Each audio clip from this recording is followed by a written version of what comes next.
There are so many different things that you can do with an eye of round roast, and I'm gonna go over 3 of them in this video. Welcome to the Salt and Pepper, where we cook for real life using real food and we keep it real simple. Today we're gonna make an eye of round roast. Now, if you're not familiar with this, it can be kind of a tough cut of meat. And even slow cooking doesn't always produce the results you want. But guess what? Pressure cooking will, I promise you. And it is so easy to do. First thing I'm gonna do is trim this up. This side has some fat on it, and this side has some fat on it. The fat cap on the top stays. Keep that on, okay? So where you see a nice fat cap on your eye of round roast, don't trim that off. But on the sides, I don't need all this extra. It's just gonna produce a really fatty gravy if you turn the juices into gravy, or a really fatty au jus, more than you're gonna need. I mean, fat equals flavor, we know that, but this is gonna be more than we need. So I'm gonna just take a little knife and trim it up.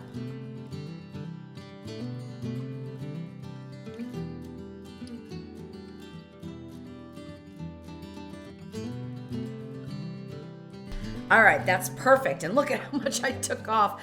I even took off some from the top, which I know I said leave it alone, but it was really thick in a place, so I wanted to just trim that up. Now we've got an equal fat cap all over the top, and we are ready to get our roast rubbed with the seasonings. What you choose to use is completely up to you. What I'm using is 2 teaspoons of fine grind sea salt, 1 teaspoon of black pepper, and 1 teaspoon of thyme. Really super simple, but that's because of one of the ways that we like to serve this, okay? So I keep these seasonings like this, and you'll understand it a little bit later in the video. So mix those up and then rub this all over the meat. Now this can be done up to 2 days ahead of time. Just wrap it in some saran wrap and let it sit in the refrigerator. With a roast this big, seasoning ahead of time is actually a good idea, but I very seldom remember to do that. So I'm always at the last minute seasoning it up. The other thing that is, I think, important is taking the meat out of the refrigerator about an hour or so before you're going to cook it. Now, with pressure cooking, it's not going to make that much of a difference, not like when you roast it. However, it's not a bad idea to take it out. This one's been out about, I would say, about 60 minutes before I started the video. We are going under such a long pressure cook time, you don't have to worry about changing the time. Like if it's out of the refrigerator and it's cold, don't worry about it. Keep the time the same. It's gonna be just fine because it's a long enough time. If you're cooking a meat that's quicker cooking, like let's say a chicken breast, and the recipe says take it out 30 minutes before you cook it, then you may need to add a minute of pressure cook time, or you could even add a little bit more, a longer natural release on the back end, because that recipe was written with room temperature chicken. So, you know, it makes a difference. But for this, it won't. The next thing we're gonna do, we're gonna heat up the Ninja Foodi. That's what I'm using. You can use any pressure cooker you want. We're gonna heat it up on sear saute first on high, and put in about 2 to 3 tablespoons of olive oil in the bottom and let that heat up.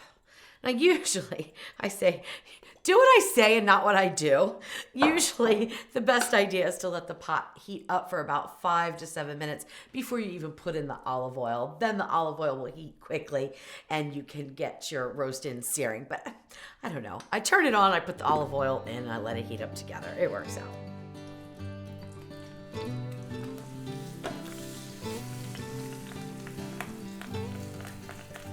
And I usually put the fat cap down first. And while that's searing, because it will take a good 5 to 7 minutes to get a good sear on that fat cap, then just about 2 to 3 minutes for each other side will be fine. So leave that in the pot. You could actually wait and do the prep for your vegetables at this time if you wanted. But because we're doing a video, I already did the prep for the vegetables. So let me go over that. What I have is one entire bulb of garlic that I took the cloves, I peeled them, and they are whole or just slightly crushed, okay? So there's probably about 14 cloves of garlic here. In this recipe, you could use as much garlic or as little garlic or no garlic. It doesn't really matter. The garlic is being kept whole so that it infuses a nice garlic flavor but isn't overwhelming. If you use like 4 tablespoons of minced garlic, it could be a little overwhelming. So this is how I like to do it. But listen, if you don't have fresh garlic and you've got some minced garlic at home, just throw that in after you finish searing your roast. Let it saute for a bit. It's going to be perfectly fine. But this is what I'm using, 1 bulb of garlic. Then I have 1 pound of portobello mushrooms. These are baby bellas, and I've cut them kind of on the thick side, you know, maybe 1/4 to 1/2 of an inch. And that's just because we're going under a very long pressure cook time. But they hold up really nicely, and I just love them in this dish. You could use white button mushrooms if you prefer, or omit them. It's perfectly fine. Then I have, and this is quite a bit of onion, right? Okay. I have 3 medium-sized sweet onions. Yellow onions would be fine. Red onions would be fine. Any onion you like is going to be fine. Don't worry about it. You want a bunch of them, though. So I would say this is probably about, I don't know, 4 cups or more of onions. Probably a little bit more, probably 6 cups of onions. And they are also cut into thick strips. They are going to melt down pretty much while they're pressure cooking. They're going to become almost nothing, okay? But the flavor is there, my friends. It is so amazing. And that comes into play when I show you my 3 ways that I like to use this eye round roast to make 3 different types of dishes with. So let's finish up here, and then we will get all the ingredients in, and we'll be pressure cooking for 90 minutes.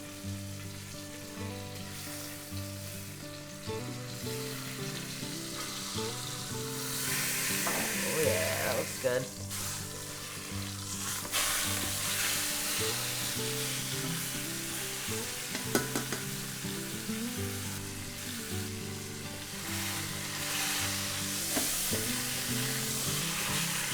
All right, we've got a nice sear on all sides. Now you want to deglaze the pot. You want to do this while it's hot so you can leave sear saute on. I'm going to use 3/4 of a cup of beef broth. Pour it in there, and then take something that's safe for your pot and scrape along the bottom to get off any of these brown bits. So just move the roast around so that you can scrape the entire bottom. That helps to prevent the water, notice, and it also brings all the flavor from that searing up into your juices and not stuck on the bottom of the pot.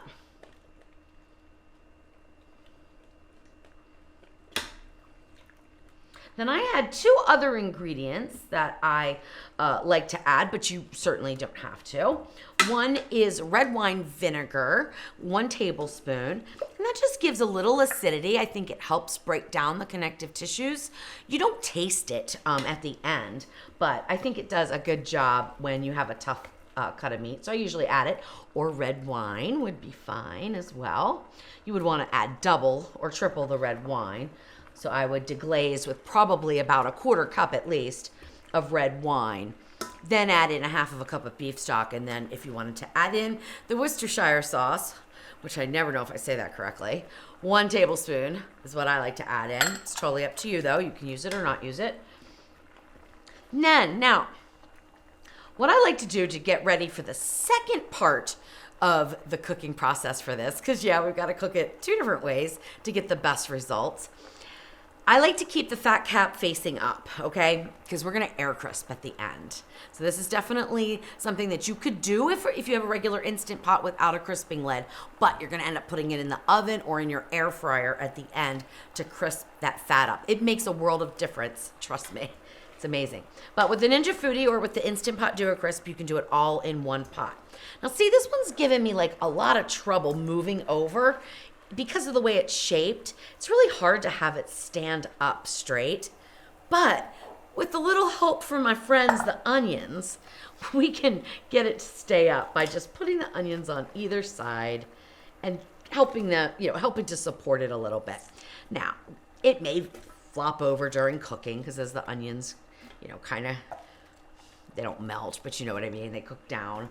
We may end up having it flop over, but we'll see. At least this makes me feel like I have it upright for the first part of cooking anyway. So throw in your onions, throw in your mushrooms, throw in your garlic. No specific order, no specific way. It doesn't matter. It makes no difference at all. You'll be amazed at how much liquid you end up with too. It really is amazing. One thing I do though, I say don't worry about how you put them in. But one thing that I do is like to have them like not on the fat cap. That just makes it easier when I throw the crisping lid down. So we're gonna nestle this up just a little bit more. Put these on the side. They will cook down though, absolutely. Okay, now close the lid. Make sure your valve is to the sealed position. On this model of pressure cooker, we take the slider all the way over. You do have to hit the start stop button to reset it to pressure. So it's gonna default to high pressure. We wanna go to 90 minutes. 1 hour and 30 minutes of pressure cook time. That is a lot of pressure cook time, but it is necessary with this cut of meat. When the time is up, do nothing. Let the pot release its pressure naturally. And what that means, honestly, is it's kind of a misnomer because it doesn't really release anything. So your pin is up in the back here, your pot's sealed, and it reverts over to keep warm. But what happens is there's no more active heating at that moment coming from the bottom element. So the contents of the pot cool down. As they cool down, that steam, the water vapor that put the pot under pressure, reverts back to liquid form and settles back into the pot. So nothing actually comes out. It's just cooling down, and as a result of cooling down, it depressurizes the pot. Once it's finished depressurizing and the pin is down, make sure you do turn your valve to the vent position just in case there's a little bit more steam left. That happens with this model quite often. It'll say open the lid. You go to open it, you're like struggling with it because you can't open it because there's still some steam. It's still essentially pressurized, but just vent it and you'll be fine. All right, well, after the natural release is done, we will get to air crisping the top, and then I'll show you the 3 different ways that I like to serve this. It took a good 20 minutes, actually 25 minutes, I'm sorry, for the natural release to occur. Now I'm just gonna vent, see if there's anything else left, and we'll move the slider over. See, I can't move it yet. Even though it says open, I can't move it until that little bit of pressure is released. So you're definitely gonna wanna plan for 2 hours. Actually, probably 2.5 hours total, but most of it's hands-off time. And look at all those juices. So you have right now, of course the roast is in there, so it's gonna be less than this. I'm just looking to see, 12 cups. So probably we have about 8 cups of liquid in the pot. Okay, so we've got our fat cap. It did kind of turn over a little bit. You do not need to worry about emptying this out, okay? I don't want you to worry about that right now. I'm gonna try, if I can, to get this up and sort of setting against an edge like that so the fat cap is completely up. Let's take that mushroom so it doesn't get totally burned up when we air crisp. Now I'm gonna air crisp the top of this for about, 10 to 20 minutes. It's up to you, however long you wanna go. Your roast is totally done, so you can even skip this part, but I like to get it nice and crispy on the top.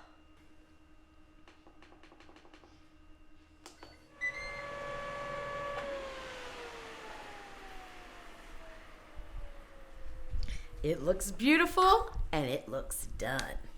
So that took what, 12 minutes? Oh my gosh. Look at how gorgeous that is. It's amazing. Now I don't know if it's gonna sit upright because it kind of wants to lean over this way. That's okay. No problems there. Now, you have a couple decisions to make what you want to do with the juices. Do you want to turn it into a thick gravy? Do you want to keep it thin for more like an au jus type of thing? Totally up to you. Now, I told you I'm going to do this 3 different ways. So I'm going to remove the mushrooms and the onions and put them in this bowl. I'm going to make a little bit of a gravy with some of that, and then I'm going to save some of the au jus for the other 2 ways that I like to serve this eye of round. So let's go ahead and get those out.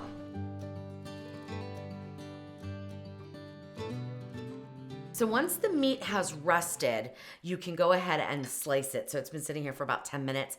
I'm gonna slice it the way that I would serve it, style number 1, I'm gonna call it. It's pretty traditional, so you'll probably know where I'm going with this if you don't already in just a minute. So we're gonna cut through this fat cap. All right, look at that. Look at that, these nice thick slices of beef that are going to be melt in your mouth tender. That's amazing, right? So I guess you probably could guess that we were going to do a traditional style pot roast with this eye of round, and that's exactly the first way that I like to serve this. Not necessarily my favorite way though, that's coming up, but it's delicious, okay? Some mashed potatoes, some dilled carrots on the side, which this recipe is amazing, and it's on my website. I'm gonna take a few of the carrots here and make a little plate. Just taste this beef. Now I'm gonna go right in with my fork because yes, it is that tender. A little bit of mashed potatoes. Now the gravy I made by combining 3 tablespoons of cornstarch with some cold water, so it's a different color than if you made a flour gravy. You could make whatever kind of gravy you want. I just wanted this to be kind of quick and easy, and it sure was. I don't know why I put that on my carrots. I never put gravy on my carrots. I don't even like gravy that much.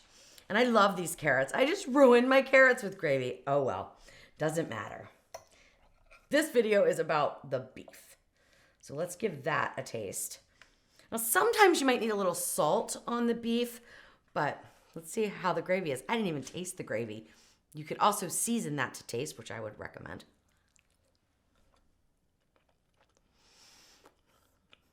It's perfect. Oh my goodness. Wow. All right. First way to serve it, traditional pot roast for a Sunday dinner. The second way that we like to serve these, and this is Jeff's favorite way, is to take some of the beef and put it into a little frying pan. Just sort of mash it up a little bit. Put a little bit of the au jus in. So if you want to do this as leftovers, don't make it all into gravy. Put a little bit of that au jus in. Your favorite taco seasoning. We're going to pretend this is on a stove heating up.